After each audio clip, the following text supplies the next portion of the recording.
Okay, so in the previous article, we tried to define the millennial generation. Now, this next article is going to tear that whole thing apart.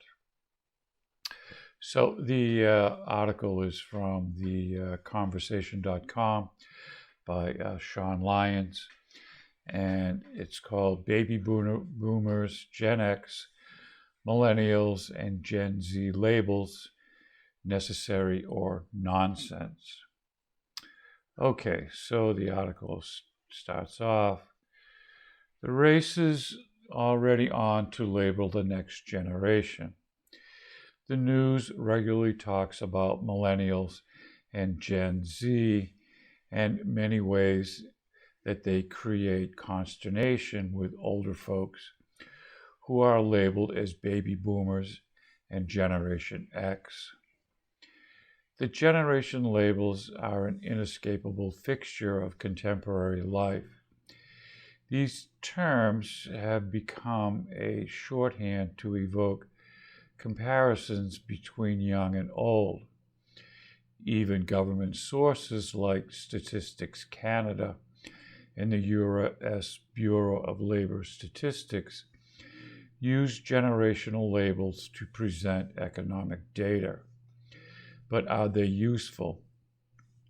The answer is complex and depends largely on the approach that researchers take. Where did today's generational labels come from? Generational theory traces back to German sociologist Karl Mannheim and Spanish philosopher Jose Ortega y Gasset, both of whom wrote about generations in the 1920s and 30s. They argued that generations allow us to identify and connect with others who share the same journey through history. Do experts have something to add to the public debate? Younger and older people react differently to the events of the day, depending on where we are in our own life course when they occur. The events of 9/11, for example, had a different impact on older people with a lot of life experience behind them than on teenagers who had to live out their formative years in the post 9/11 era. Today's generational labels emerge in the post war era when a spike in Western birth rates created the demographic tsunami known as the baby boom. By the late 1960s, when baby boomers were in their late teens and early 20s, cultural anthropologist Margaret Mead described the, quote, generation gap between the youth culture and the established culture of the day. 2 decades later, Canadian novelist Douglas Coupland captured the malaise of the post-boomer generation in Generation X, Tales for an Accelerated Culture. Authors William Strauss and Neil Howell coined the term millennials to refer to the generation born from the 1980s onward. By the late 1990s, generations and general labels were firmly embedded in the popular culture. Generation X, Y, Z, and so on. The fascinating evolution of all 7 living generations, compared and contrasted through their unique perspective over the course of 125 years in America. Business books appeared that sought to characterize the various generational groups in terms of purchasing preferences, use of technology, media consumption, and work demands. The View says the generational group is a fairly homogeneous group of people who share commonalities based on their formative experiences and differ from other generational forms in meaningful ways.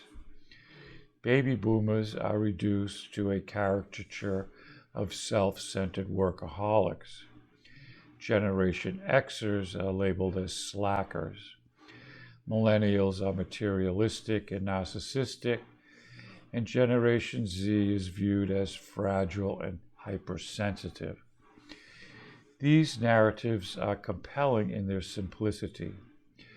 They reduce the bewildering complexity of social changes into an easy-to-apply typology.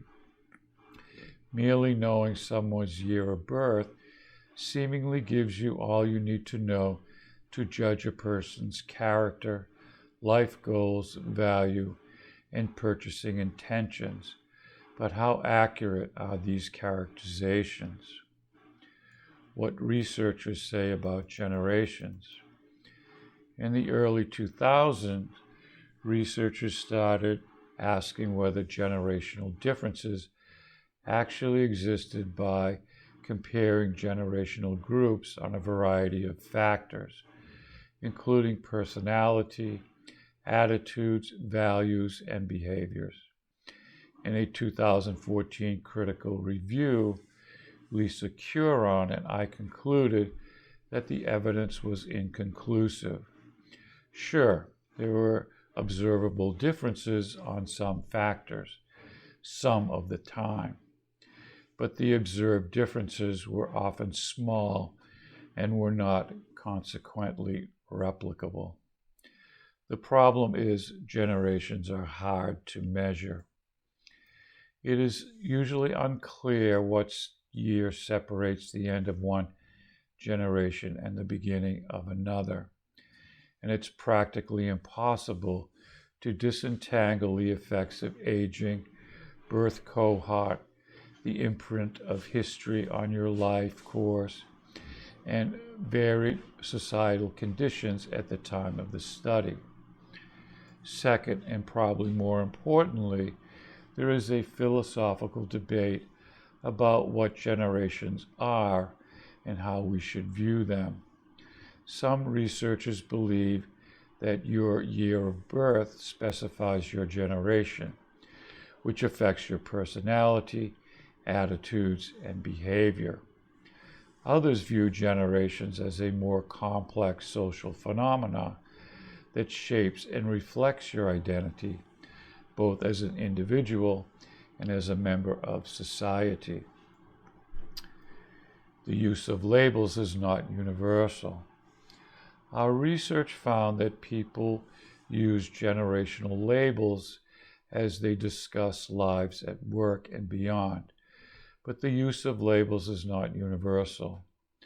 Some people do not identify with any generational group, and others are unsure. We also found that younger people are less likely to identify with a label. Even though they are aware of the label, it is typically applied to people their age. In another study, we found that people perceive differences among generational groups, identified numerous tensions related to those differences, and were able to name strategies to manage them. Our research suggests that generational labels are meaningful to people as a way of making sense of their place in a rapidly changing world.